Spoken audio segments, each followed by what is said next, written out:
किसी भी परीक्षा को पास करने के लिए उसका पाठ्यक्रम जो है, उसका सिलेबस जो है वो हमें बिल्कुल अच्छे तरीके से पता होना चाहिए। बिल्कुल मतलब एक एक चीज़ क्लियर होनी चाहिए। तो इस वीडियो में हम यूजीसी नेट जेआरएफ हिंदी साहित्य के सिलेबस को क्लियर करने जा रहे हैं। यहाँ पे जो यूजीसी नेट जेआरएफ का जो सिलेबस दिया गया है वो विश्वविद्यालय अनुदान आयोग द्वारा दिया गया है, यूजीसी द्वारा दिया गया है। यूजीसी को ही विश्वविद्यालय अनुदान आयोग कहते हैं हिंदी में। ओके, तो यहाँ पे जो हमारा हिंदी विषय है उसके बारे में हम चर्चा करेंगे और सब जानेंगे कि कैसे क्या हमें तैयार करना है। ओके, तो मित्रों यहाँ पे देखेंगे ये इसको 10 यूनिट में बांटा गया, 10 इकाई हैं इसके कुल मिला के। तो पहले तो हम देख लेते हैं कि कौन कौन सी वो 10 इकाई हैं। ठीक है, हिंदी भाषा और उसका विकास। सबसे पहले हमें हिंदी भाषा और उसके विकास के बारे में पढ़ना है। ये कहाँ से पढ़ने को मिलेगा ये भी हम डिस्कशन करेंगे आगे आने वाली क्लासेस में। ओके, तो छोटी सी क्लास रहेगी, लास्ट तक आप लोग देख लीजिएगा। यदि आपको एग्जाम क्वालिफाई करना है तो इधर उधर भागने की जरूरत नहीं है। यदि आप डेडिकेट होकर और अच्छे से तैयारी करते हैं तो आप आसान तरीके से एग्जाम को क्वालिफाई कर लेंगे। ओके, तो हिंदी भाषा और उसका विकास, इसमें जो चीजें हैं वो हमें पढ़नी है। तो दूसरी इकाई की तरफ चलते हैं। दूसरी इकाई में हमें क्या पढ़ना है मित्रों?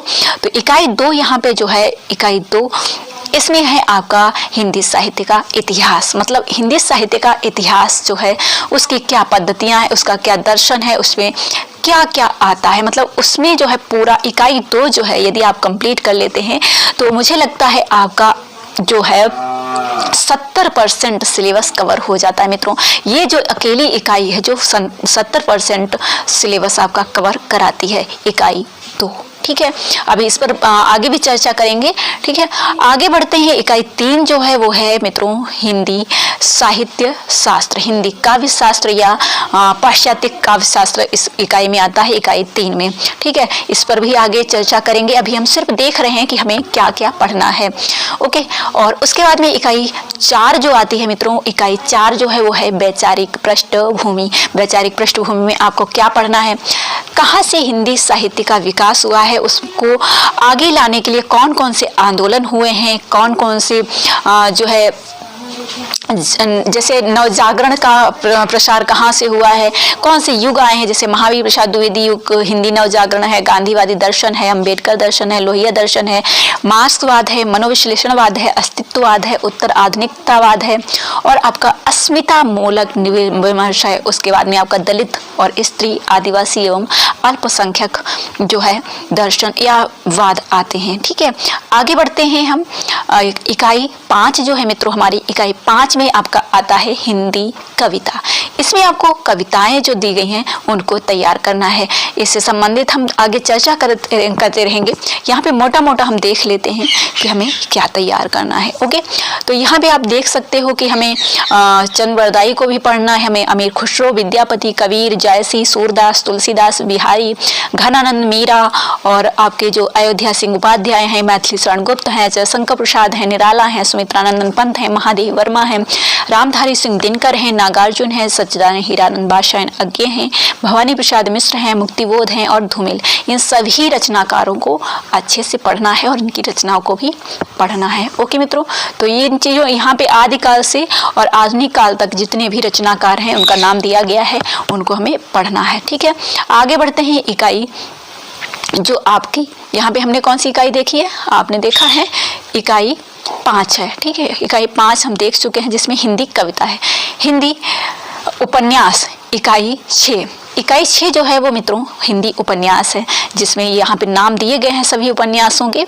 आप देख सकते हो देवरानी जेठानी की कहानी, परीक्षा गुरु, गोदान, अज्ञे का शिखर एक जीवनी है, हजारी प्रसाद द्विवेदी का वाण भट्ट की आत्मकथा है, आपका फणीश्वरनाथ रेणु का मेलांचल है जो आंचलिक उपन्यास है, यशपाल का झूठा सच जो एक भारत विभाजन पर लिखा गया उपन्यास है 2 भागों में, अमृतलाल नागर का मानस का हंस जो तुलसीदास के जीवन पर लिखा गया, भीष्म साहनी का भी ये तमस जो है त्रासदी पर ही लिखा गया, श्रीलाल शुक्ल का राग तरवारी ये भी एक व्यंग्य तरीके से लिखा गया है, कृष्णा सोबती ने लिखा है, मन्नू भंडारी ने आपका बंटी लिखा है, जगदीश चंद्र जो है इन्होंने धरती धन्ना अपना ये दलित उपन्यास है लिखा गया है, पंजाब के जो दलित हैं उनके जीवन पर लिखा गया है।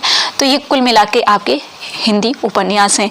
आगे आती है इकाई 7, जिसमें आपके आते हैं हिंदी कहानी। इकाई 7 जो है आप लोग नोट कर सकते हो, जिनके पास सिलेबस नहीं है वो लोग नोट कर सकते हो। आगे आने वाली जो हमारी क्लासेस हैं उनमें ये चीज़ें सारी डिस्कशन की जाएंगी। ओके, तो हिंदी कहानी में आप देख सकते हो राजेंद्र वाला घोष हैं, माधवराव सप्रे, एक टोकरी भर मिट्टी, सुभद्रा कुमारी चौहान हैं, प्रेमचंद हैं, राधिका रमण प्रसाद जी हैं, चंद्रधर शर्मा गुलेरी हैं, जयशंकर प्रसाद, जैनेन्द्र फणीसुना रेणु हैं, आगे हैं शेखर जोशी हैं, भीष्म सहानी हैं, कृष्णा सोवती हैं, हरिशंकर परशाई, ज्ञान रंजन कमलेश्वर, निर्मल वर्मा। ये सभी इनकी जो कहानियाँ हैं उनको हमें पढ़ना है। इनके पात्र क्या हैं, इनका विषय क्या है, ये किसमें संकलित हैं, कब प्रकाशित हुई हैं, ये सारी चीज़ें हमें पता होना चाहिए। और ये जो रचनाकार हैं इनकी और कौन कौन सी रचनाएं हैं ये भी हमें पढ़ना होगा। आगे बढ़ते हैं इकाई 8। इकाई 8 में देखेंगे मित्रों हम यहाँ पे हिंदी नाटक। हिंदी नाटक में आप देखते हैं कि यहाँ पे आपको ये जो है नाटक पढ़ने हैं। भारतेंदु का अंधेर नगरी है, जयशंकर प्रसाद का चंद्रगुप्त स्कंदगुप्त ध्रुव सामनी है, धर्मी भारती का अंधा युग है, आपका लक्ष्मी नारायण लाल का सिंदूर की होली है, मोहन राकेश का आधे अधूरे आषाढ़ का एक दिन है, हबीब तनवीर का आगरा बाजार है, सर्वेश्वर दयाल सक्सेना का वकरी है, शंकर शेष का एक और द्रोणाचार्य है, उपेंद्र नाथ अश्क का अंजू दीदी है, मन्नू भंडारी का महाभोज है। तो वही मैंने जैसे आपको हिंदी कहानी और उपन्यास में बताया वैसे ही इनका विषय, इनके अंक, इनके पात्र, ये सारी चीज़ें आपको पता होना चाहिए। इनका प्रकाशन क्या है, ये सारी चीज़ें हमें क्लियर करनी होंगी। ठीक है, वहीं आपकी इकाई 9 आती है। इकाई 9 में आपके निबंध हैं।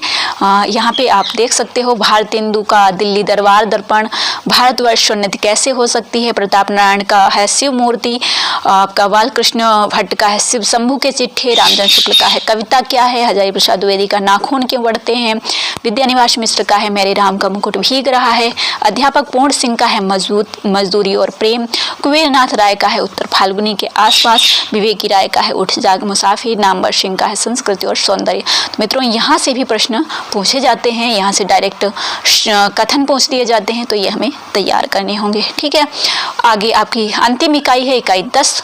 आत्मकथा, जीवनी तथा अन्य गतिविधियाँ जो हैं यहाँ पे दी गई हैं, ये हमें तैयार करनी होगी। आप देखेंगे राम वृक्ष वेणीपुरी का है माटी की मूर्तें, तो इसमें कितने जो है रेखा चित्र है, तो इसमें कितने रेखा चित्र संकलित हैं। ठकुरी बाबा है, महादेवी वर्मा का मुर्दैया जो है ये आत्मकथा है।